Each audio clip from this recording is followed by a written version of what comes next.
At last we have arrived at our destination. There is the ducal palace, and it is there that the Grand Inquisitor resides.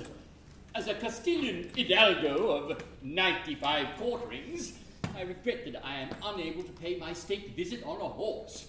As a Castilian hidalgo of that description, I should have preferred to ride through the streets of Venice.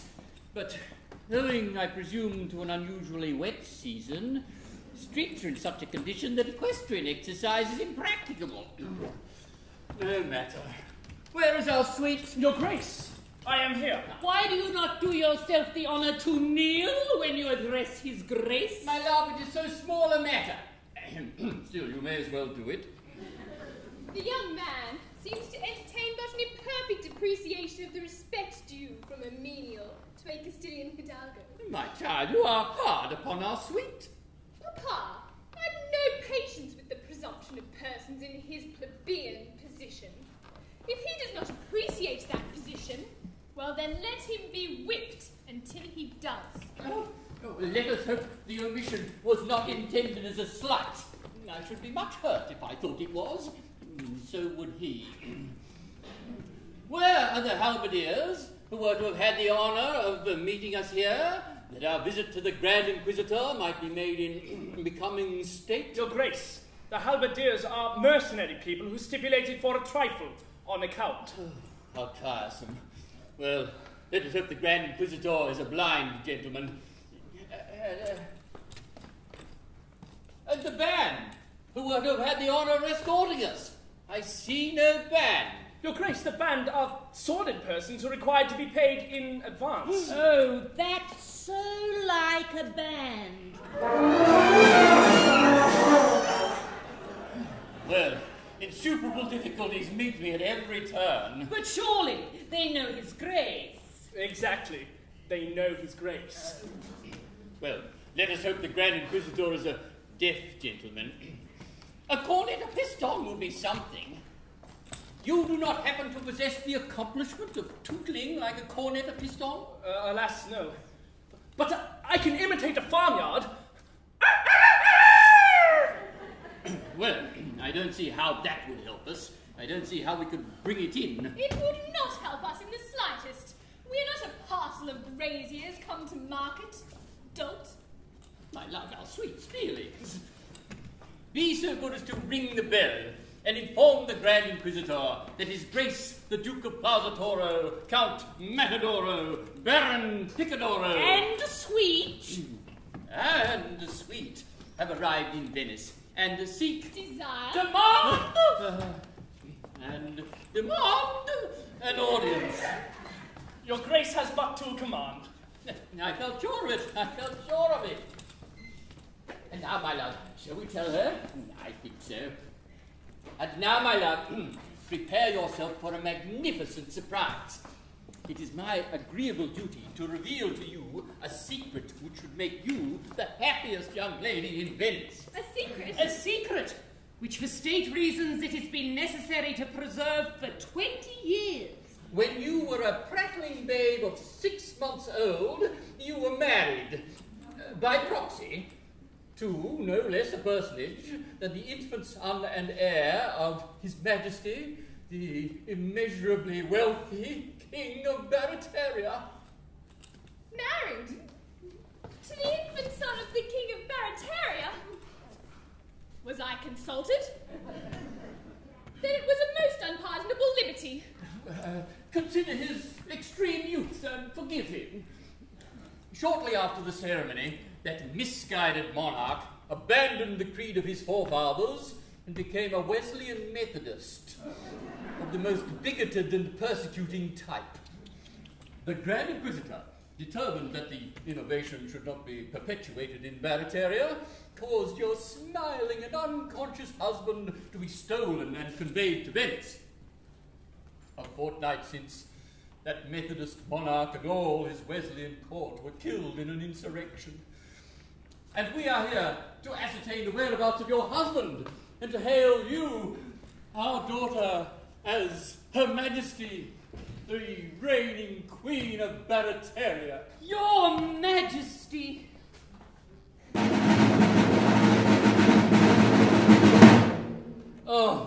at such moments as these that one feels how necessary it is to travel with a full band. I, the Queen of Barataria?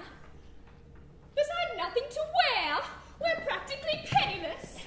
That point has not escaped me. Although I am unhappily in straitened circumstances at present, my social influence is something enormous, and a company, to be called the Duke of Plaza Toro Limited, is in course of formation to work me. An influential directorate has been secured, and I shall myself join the board after allotment. Am I to understand that the Queen of Barataria may be called upon at any time to witness her honoured sire in process of liquidation? The speculation is not exempt from that drawback. If your father should stop, it will of course be necessary to wind him up. But it's so undignified. It's so degrading. A grandee of Spain turned into a public company. Such a thing was never heard of. My child, the Duke of Plaza Toro does not follow fashions, he leads them. He always leads everybody. When he was in the army, he led his regiment. He occasionally led them into action. He invariably led them out of it. In enterprise of martial kind, when there was any fighting, he led his regiment from behind, he found it less exciting. But when away his regiment ran, his place was at the fore. That celebrated, cultivated, underrated nobleman, the Duke of Plaza Toro. In the first and foremost fight, he always found that night. That celebrated, cultivated, underrated nobleman, the Duke of Plaza Toro. When to evade destruction's hand, to hide they all proceeded. No soldier in that gallant band hid half as well as he did. He lay concealed throughout the war, and so preserved his gore. Oh, that unaffected, undetected, well-connected warrior, the Duke of Plaza Toro. In every doughty deed, he always took the lead. That unaffected, undetected, well-connected warrior, the Duke of Plaza Toro. When told that they would all be shot unless they left the service, that hero hesitated not, so marvellous his nerve is. He sent his resignation in the first of all his corps. Oh, that very knowing, overflowing, easygoing paladin, the Duke of Plaza Toro. To make the first acclaim, he always showed the way. That very knowing, overflowing, easygoing paladin, the Duke of Plaza Toro. That very knowing, overflowing, easygoing paladin, the Duke of Plaza Toro.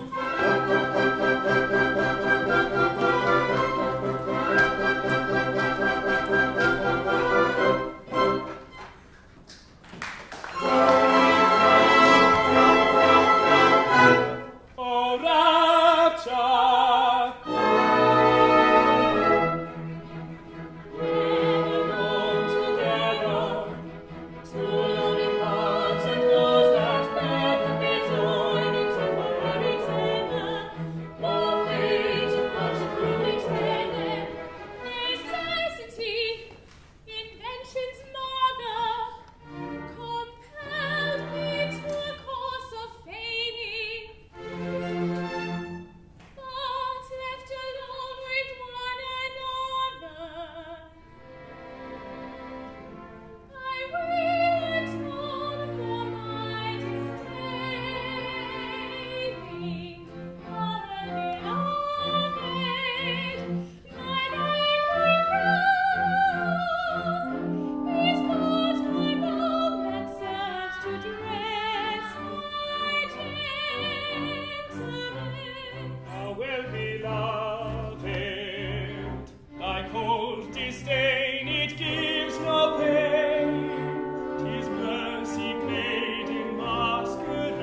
trust that you will ever have reason to repent. Nay, Louise, it may not be. I have embraced you for the last time. Casilda!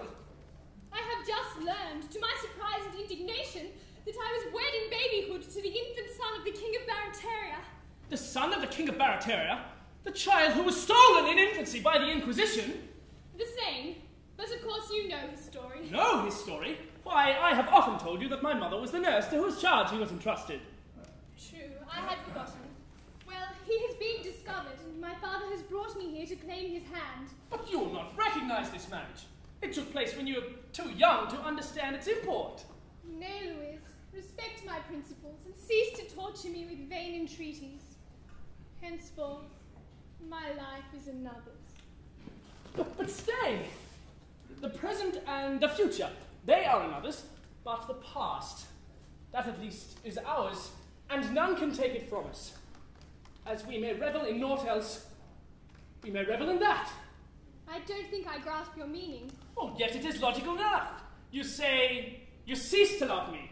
I say I may not love you. Ah, but you do not say you did not love me. I loved you with a frenzy that words were powerless to express. And that but 10 brief minutes since. Exactly. My own. That is until 10 minutes since my own. My lately loved, my recently adored. Tell me that until, say, a quarter of an hour ago, I was all in all to thee. Oh, I see your idea. It's ingenious, but don't do that. But surely there can be no harm in reveling in the past. None whatever, but an embrace cannot be taken to act retrospectively. Perhaps not. Casilda, you are to me as the sun is to the earth. And now our love, so full of life, is but a silent, solemn memory. Must it be so, Casilda? Louise, it must be so.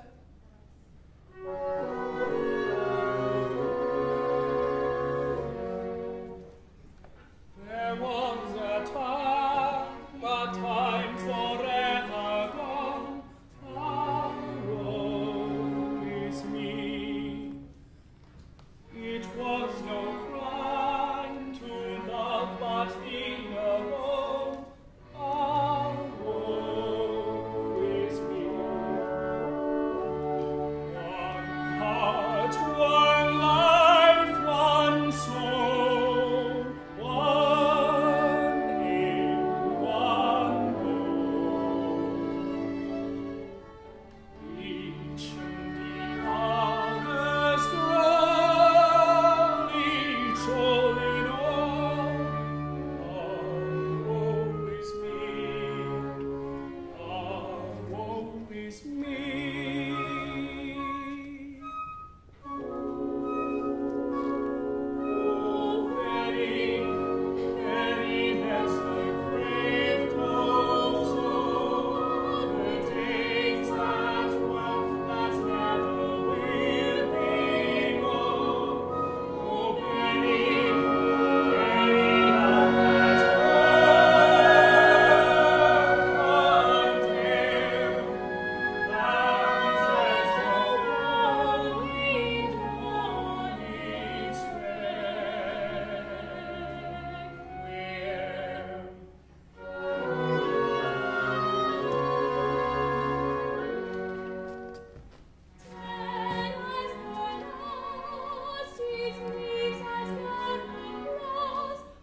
child. Allow me to present to you his distinction, Don Alambra del Valero, the Grand Inquisitor of Spain. It was his distinction who so thoughtfully abstracted your infant husband and brought him to Venice. Sir, this is the little lady who was so unexpectedly called upon to assume the functions of royalty. And a very nice little lady, too. Jimp, isn't she? Oh, distinctly Jimp. Allow me. Naughty temper. You must make some allowance. Her Majesty's head is a little turned by her access of dignity. I could have wished that Her Majesty's access of dignity had turned it in this direction.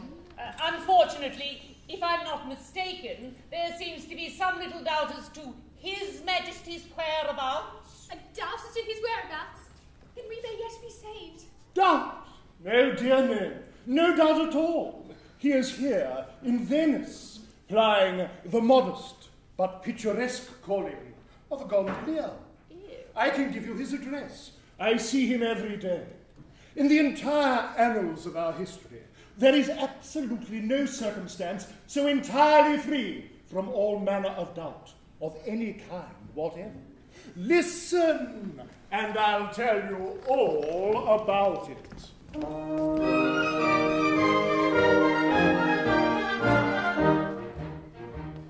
I stole the prince and I brought him here and left him gaily prattling with a highly respectable gondolier who promised the royal babe to rear and teach him the trade of a time on near with his own beloved Bratling.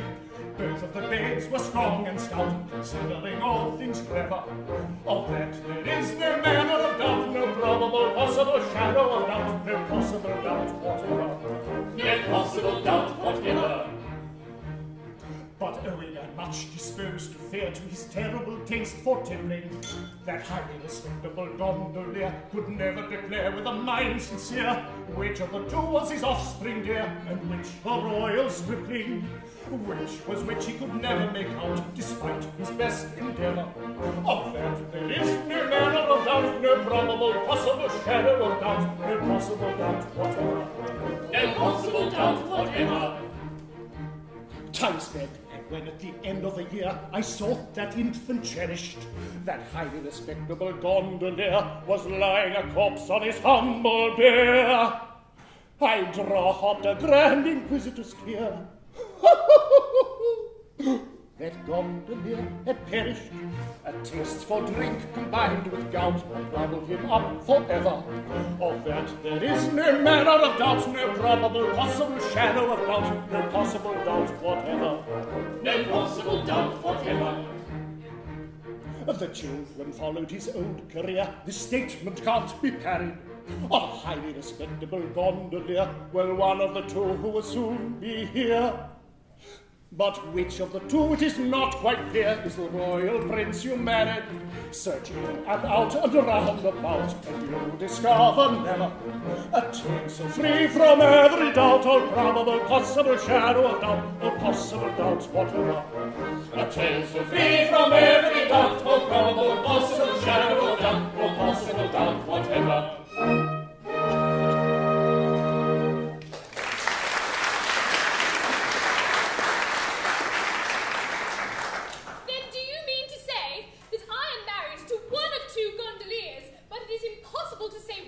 Without any doubt of any kind whatever.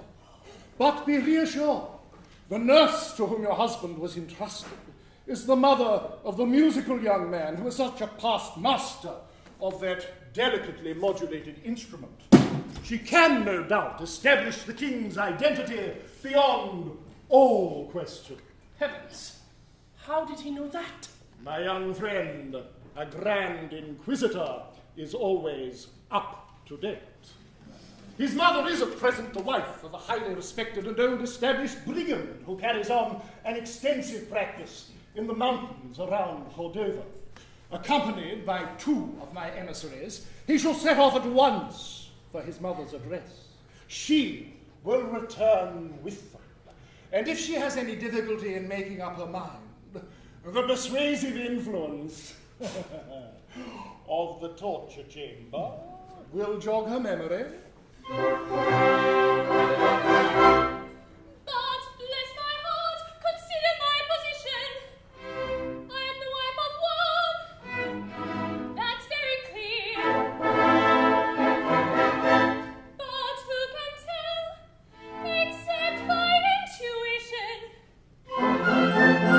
which is the prince and which the gondolier? Submit to fate without unseemly rankle. Such complications frequently occur. Life is one closely complicated tangle. Death is the only true unraveler. Try we lifelong, we can never Straighten out life's tangled skein. Why should we in vain endeavor? Guess and guess and guess again. Life's a pudding full of plums. Cares a canker that benumbs. Life's a pudding full of plums. Cares a canker that benumbs. Evolution, evolution, impossible solution. Life's a pleasant institution. Let us take it as it comes. Let us take it as it comes. Set aside the dull enigma. We shall guess it all too soon.